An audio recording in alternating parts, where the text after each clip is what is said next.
Alrighty, well, if you haven't figured it out already, yes, you are watching Two Geeks Talking. Hey all, Kurt Sasso here from Two Geeks Talking. Of course, at Windsor ComiCon 2016, we're joined today by the very talented Leonard Kirk. How are you doing today? I'm doing just fine, thank you. You know, Windsor ComiCon, it's been going on for a few years, but we've had a few conventions in the past with different events here. What brings you back to Windsor? I got a call from one of the organizers of the show, and he said, would you like to come do it? We'll pay for your hotel and gas. And I said, yeah, sure. That's really pretty much about it. No, actually, plus, I like Windsor. I don't get out here very often, and so it's just nice to visit. Well, welcome back. And you've had a long career, of course, in the comic industry. How did you get started? Oh, goodness. I was extremely fortunate. Back in the day, many more publishers were open to accepting unsolicited submissions. So basically, I just found as many addresses of about a dozen comic publishers as I could, did up some samples, made photocopies, and mailed them out. Literal mail, snail mail. Standing in the post office, licking $80 worth of stamps. That was before they were self-adhesive. And then buying a 2-liter bottle of Pepsi to wash away the taste. And then I waited. And I was very fortunate. It wasn't too long. I got a call from one publisher. I got some rejection letters. I expected that. I got a call from one publisher, which was really kind of weird because it almost took me in a very different direction. They liked what I drew, but I didn't know anything about sample scripts that some publishers offer. So I wrote my own story and illustrated that. A couple stories, actually. At the time, I also didn't realize you should limit yourself to maybe 5 or 6 pages, and I sent 20. So I wrote them and drew them, and I even lettered one of them and sent all that in. And they said, well, your drawing, we feel it still needs some work, et cetera, but we like the story. Would you be interested in writing? And what else have you got? And of course, I had nothing. That was the only reason I wrote that story was so I'd have something to draw. But they were the only one calling, so I honestly thought for a little while, well, maybe I should try to come up with something else. I might have gone in a different direction, but I think the same week another publisher called and said, well, we like your drawing. And since I was more comfortable with that, I went in that direction, although part of me still wonders today what would have happened if I'd started with writing instead. But in any incident, in any case, thankfully, I didn't have to wait too terribly long. I got some work. Didn't pay much. I didn't expect it to. I just wanted my name in print. And that was how I got going. That was way back in the early 90s. And it was with Malibu Press, Malibu Publishing. They had a number of imprints. And that was the very first thing I ever drew was a series called The Eliminator, which was not actually the first one published because they flopped the schedule. So the first one that came out was with, it was a series based on the television series Alien Nation. And so that got going there. And both of the projects written by Lowell Cunningham, who went and wrote the Men in Black series, which became, of course, the movie series as well. That's how I got going. After that, I've been working ever since. So that's great. Yeah. That's wonderful to hear. You know, in looking at your career and in looking at your work here, you've had a very successful professional career. Do you consider yourself personally successful? Yes, for the most part, yeah. I mean, there are times I just think, well, is there something else I could have done? Or is there something else I would like to do? I've been thinking a lot more about that lately, especially with regards to maybe self-publishing or getting back into writing. I have done a little bit over the years, but not very much. Not much professionally, anyway. And I've been considering just going with that again. I've got about a half dozen stories I'm working on right now. And I've already started drawing one, so hopefully I can get something together within the next year or so. Awesome. Put it out. Everyone has an inspirational person that set them on their path. Who is that for you? That is a tough one to nail. I would say for early on, obviously Jack Kirby. Anyone, especially anyone who came up in my generation who doesn't immediately point to Jack Kirby as an inspiration is lying. That was a good one. But actually, a lot of the artists whose work I saw at the time, I was a big fan of Sal Buscema's work when he was doing the Hulk. I was collecting that for a good long time. I remember other artists along the way, of course, like Jim Aparo, and oh great, now I'm running a blank. Drew a lot of Spider-Man stuff. Anyway, and Jose Luis Garcia Lopez, of course, his work absolutely stunning. A number of them, when I started out, or not professionally, but as a kid, one of the things you do, and kids still do it today, is I'd go through the comics, and whatever I liked, I would try to copy it. And so the artists whose work I liked the best, those were the works that I tried copying the most. So I'd say early on they had the most influence.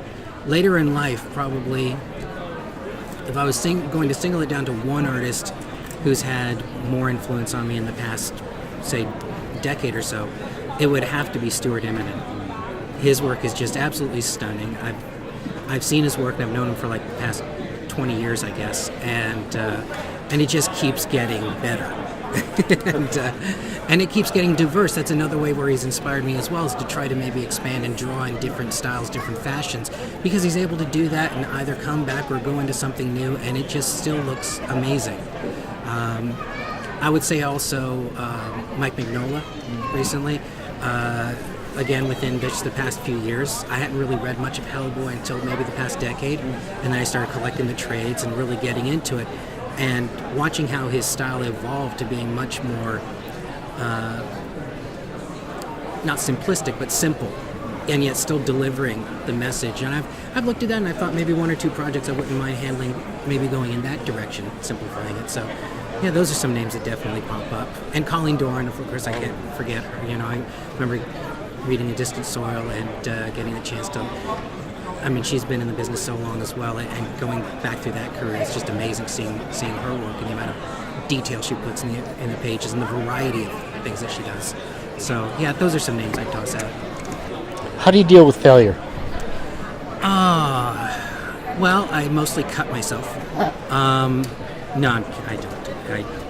Not since they took away the knives. That's a tough one. Honestly, sometimes I just stop and I don't feel like doing anything else. Other times I just sort of like push on through it. It depends on why I failed. Sometimes I will look at a failure, maybe a particular project didn't go as well as I wanted, and I'll just realize, well, I can't do it over, so screw it, move on. If I'm in the middle of something, then I have to make the decision to either just quit or push my way through. Most of the time I just push my way through. It doesn't always work out, but yeah, I guess that's more or less how I would deal with it. The younger generation are looking at your work and they're becoming inspired by what they see, and they may emulate it or they may go in a different direction. But how can they inspire the generation that follows them? Oh, well, first, if you're listening from the States, don't vote for Donald Trump. Anyone who does, don't follow that. Now, I don't know how to inspire future generations. I think the one thing is to just not get left behind, because even though I'm still working almost exclusively in print, paper editions, some of my work is also being released digitally. Other people are also working digitally just from start to finish with the writing, rendering, drawing, everything. Keep moving in that direction, recognizing that there's going to be so many different markets and areas for comics in the future. But most importantly, I would say, for all the new ways of releasing comics, all the new ways of spreading out, don't forget the basics. It's something that whenever, I've done a few classes teaching here and there, and the most important thing to start off with is whether you're writing, whether you're drawing, whether you're doing both, no matter what element of comics you're working on, there are still basics. And you still have to follow, not necessarily rules, but there are certain things you still have to accomplish, like building a house. You can't do it without a foundation, so you gotta start somewhere. And don't forget that part. And that part remains more or less the same. It doesn't matter whether you're drawing on a piece of paper or you're drawing on a tablet. But there are still basics, Most faces still have two eyes. They still have a mouth. They still have ears that are positioned more or less here. Unless you're drawing an alien or something, or an animal or whatever. But there are certain ground rules, and or just certain basics that you have to start with. Keep that in mind. And once you get that part done, once you get a good handle on the basics, then play with all the superfluous stuff. Then play with style, play with display. If you are good at storytelling, then okay, you want to tell your story instead of nice brick-laid panels, and do it with big full page with multi-images that aren't split necessarily with panel borders, or doing all the panels as just a series of circles and bubbles floating around, or perhaps to do something like an animated comic on a computer screen where the panels float and the couple characters. All of that stuff will be so much easier. You get the basics down, then you can do the rest, and you're still going to be able to tell a good story. And that, to me, is always the primary goal. The big splashy stuff is cool, but unless you're able to tell a decent story, whether you're writing it or drawing it or what have you, you don't really have anything. You've got a multi-page poster. Good stuff. And of course, thanks for taking the time to do this, but where can we find your work online, social media, all that other jazz? Alrighty. Well, I'm sort of on Facebook. I actually haven't been on it recently because my computer's crap, and so I need to get a new tablet or computer, whatever, to get back on there. But yes, I do have a page on Facebook. I don't really have my work out yet. I'd like to start up a new blog. I haven't got that going yet. But in terms of finding my stuff online, obviously any publishers I work with, like Dark Horse, Marvel, DC, they have some of my material available online. You can download it there. And, just Google my name. I'm sure something will pop up. Don't hit images. That's where you're going to get the porn stuff. But I disavow that. And and just look around. And of course, check out the comic stores. Whatever's not online is going to be printed, and somebody's going to have something. Thanks a lot, Leonard. Really appreciate you taking the time to do this.